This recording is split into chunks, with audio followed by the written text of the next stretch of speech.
Orisa is a terrain full of magical entities that makes your mind wander. So what is it about this place that creates so much experience? Today, I have 3 experts with me who seem to have knowledge about what is going on in this magical land, and they'll share their experience with you. Hi, I summarized Arc 1, Chapters 1 through 30 of Children of Blood and Bone. Here, the story takes place in a small village, Elorin, where Zelly was raised by her father, Bubba, and her brother, Zane. Here, she was also trained by an elder within the village named Mama Agba. Mama Agba taught her how to fight and defend herself, as well as stand up for herself against the Royal Guard. The Royal Guard were enforcing attacks on their people, diviners, who had the ability to wield magic. The Royal Guard had stripped this from them and killed Zelly's mother in an attempt to completely destroy magic. This rooted a deep hatred in Zelly towards the Royal Guard. From here, she went on a quest to kind of get magic back. She met a woman named Amari, and Amari was the princess. Father Saren, who was the king of the Royal Guard. This is where Zelly got her hands on the scroll and realized that she was capable of bringing magic back. They set off on a quest to a holy temple called Chathamble, where she met this man named Lincoln. Lincoln was able to use blood magic and bring magic back to Zelly because she had the diviner in her blood and was a woman, which that was crucial for this ritual. From here, from Chathamble, they set off on their quest to the desert. The desert is where they went to find the Sunstone. That's where they had last heard of it. And here is where they see the slaves that the guards have kind of enforced and used, and they see these wretched games. Arc 2 of the novel sees the linear storytelling get turned upside down. The author decides to write the story with a little bit of a twist. You can't have a story without conflict. If conflict really develops and creates a good immersive world, you have a good story to tell. And the author really focuses on this in this turning point of the section. We see our cast of characters win the dreaded games, and we see them come to a forest and relax for a little bit after all their hard work and their journey so far. Then, all their peace ends in a moment when Enon shows up. Amari tries to calm Enon down, but her efforts are futile. Zeely and Enon then fight into the woods regardless of what's happening around in the surroundings. In the meantime, Tazan and Amari are immersed in their fight and end up being captured by a group of thugs, and they get stolen. Amari's scream stops Enon and Zeli's fight, and they end up working together because Enon has the ability of magic to see into people's dreams and to create a dream realm. With this, he's able to see into Zeli's heart and her past, and starts to have a little bit of character development. We see the two work together after he stops Zeli from countlessly stabbing somebody to death to get their loved ones back. In the meantime, Amari and Tazan are being tortured to get information. They see that Amari is weak and that she might be easy to break, so they torture Tazan instead. And the leader is a healer, so they'll be able to keep on torturing him till they get what exactly they want.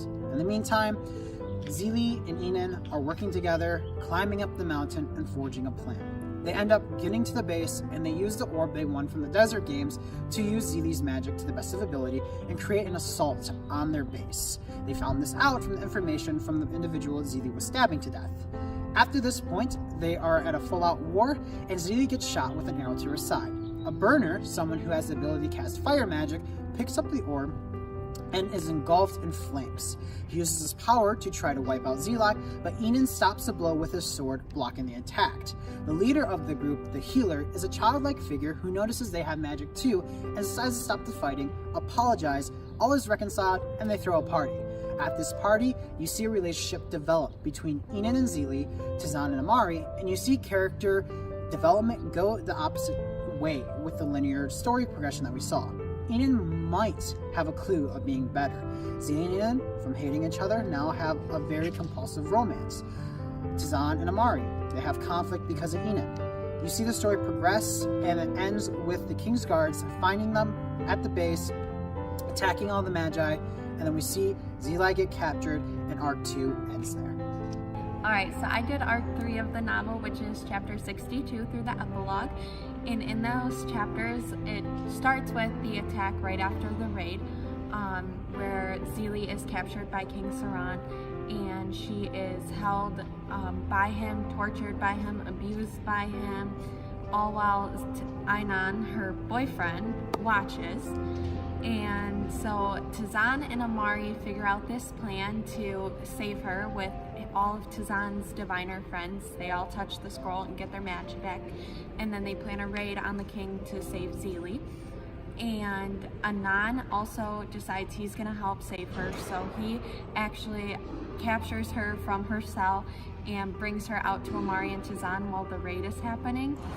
And Anan gets a little taste of how dangerous magic could be, so then he decides to join back forces with his father, making him the biggest coward in the novel. And he goes back, and then Zeli and Amari and Tizan meet these mercenaries to help them sail to the island and finish the ritual before the solstice. And then figures out a plan to help his father meet them at the island, and a huge war happens between them. Anan ends up having Zeli's father, so Zeli obviously hates Anan. Several deaths later, towards the end of the novel, and we get this huge ending with Zeli meeting the Sky Mother. We have no idea whether she brought magic back or not. It just kind of ends with crazy questions. It leads into a second novel, which hopefully answers more questions than what this book did, because the ending is pretty crazy. A bunch happens in the last chapter, and it leaves you with a lot of questions. By the end of the novel, we have seen that this magical land of Orisa has experienced a lot of things like love, conflict, violence, and theory, and many more. And the way the story alternates between Zeli, Amari, and Inan built a strong conclusion, making the readers want more. All in all, the book Children of Blood and Bone was a great read. I would give it a 10 out of 10 and recommend it to anyone that's looking into the genre of speculative fiction. Overall, the book Children of Blood and Bone was a very easy read. It was very action-packed, so it went by really fast, and I would totally give it a 10 out of 10 and recommend it for anybody that's interested in a book about magic. Overall, the text was a really good read. I'd give it a 9 out of 10, and if you're someone who likes fantasy or Avatar: The Last Airbender, which this book was inspired by, I'd give it a read and check it out. Overall, this was a very good book, and I recommend reading this, a 10 out of 10 book. The story takes place in a small village, Ireland.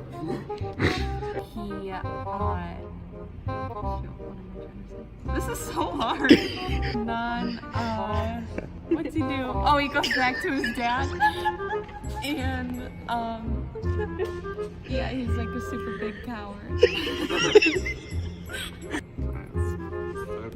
Overall, I thought the book, The Children, What is it even called?